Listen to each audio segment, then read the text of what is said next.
for sure, it wasn't as smooth as in first and second round, but I'm pretty happy that I made it through and I could close it in second set and come back because, that was pretty important for me. But for sure, she played totally differently than most of players, which threw me a little bit of the rhythm. But I'm happy that I was fighting till the end.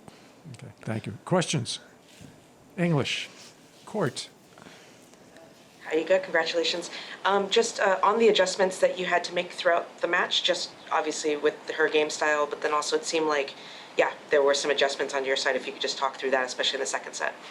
Well, for me, the biggest thing that I wanted to do was just not play too aggressively. But on the other hand, I was the one that was playing faster, so I had to find the proper balance. And I really wanted to take care of the footwork because sometimes she played in a slower rhythm, but she could also play some flat, hard balls. So sometimes I wasn't ready for it when she was changing that rhythm. But I took care of that, and I just tried to take it point by point when I was losing 0-3. I think my focus got a little bit better because at the end of first set and at the beginning of second, I was looking a little bit too much to the box, and I think just being more focused and more in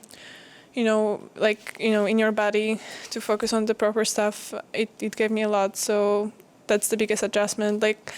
Technically, I just needed to find the proper balance between the being aggressive and making unforced errors. You got Matt Trollo from OzOpen.com. You've won 3 matches in a row here, and that's actually the first time you've done that since the French Open, which is almost 3 months ago, and it may be a bit of a surprise because you've won so much this year. But I wondered how much of a motivation was it for you to get that kind of consistency in the role going again, and if so, how have you done that?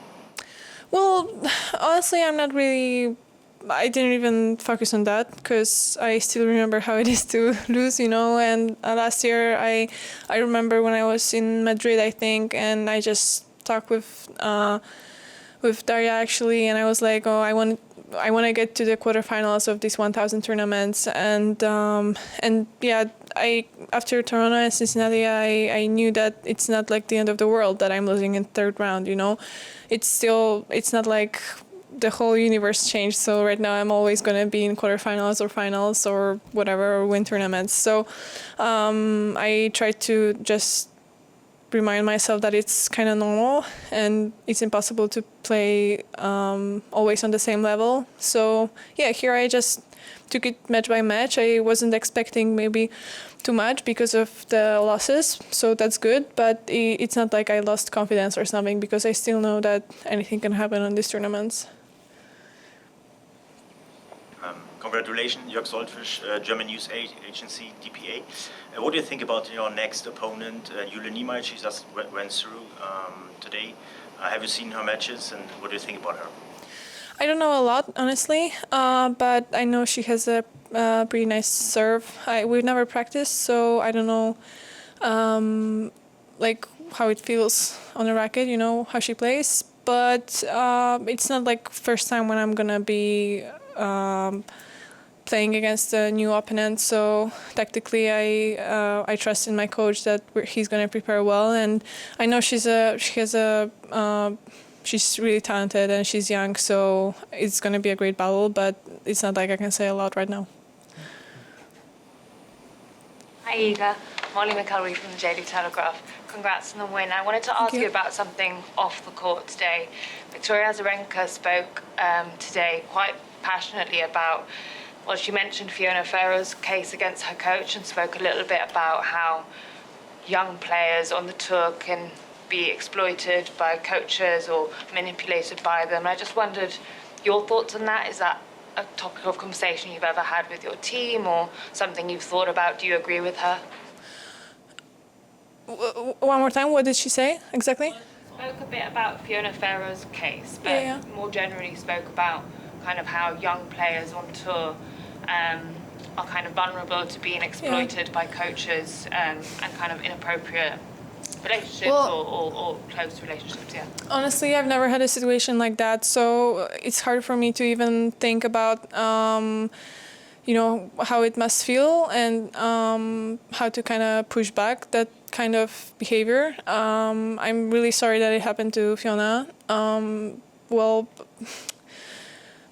honestly, it's not a lot. I mean, I don't have my life experience isn't so big that I can really say a lot about that, but I wouldn't know how it feels. I hope that just if something like that happens, we're gonna kind of have be safe and have trust in WTA that they're gonna take care of this stuff properly, and I'm sure they're doing that. So it's not something that it's always visible. Yeah, but honestly, I think Vika is the one who can say a little bit more because she has been on tour for so many years. I'm pretty happy that I always had good people around me, and I'm pretty sorry that it happened to Fiona, yeah. Any more questions in English? Big A. Yep.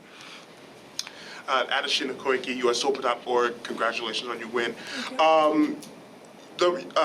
Given your win streak during the spring and going into the summer, I'm wondering the perspective that you had about that streak, and specifically when the streak ended, how was the reaction from your fellow peers and players? Did they acknowledge it? How was the reaction between the players and yourself, and taking in what that streak meant to the other players and the respect that you might have even gained from your fellow peers from that? Well, I know that during all these tournaments, like there were many players who congratulated me, and I feel like it was really appreciated that I'm, so consistent that I'm doing so much work. But honestly, I don't know how they feel about that, what they feel about that, and well, I got like positive feedback even from Isa Cornet when she won and ended that streak. So I'm pretty happy that they are supportive, but I'm pretty sure that some of them are jealous a little bit. And we're all working to win, basically, even though we should focus on the process and stuff. It's in our blood, to want to win. So yeah. I'm just happy that they're not showing it so much that they kind of envy. I would envy as well, so I'm happy that I was the one that was winning for a while.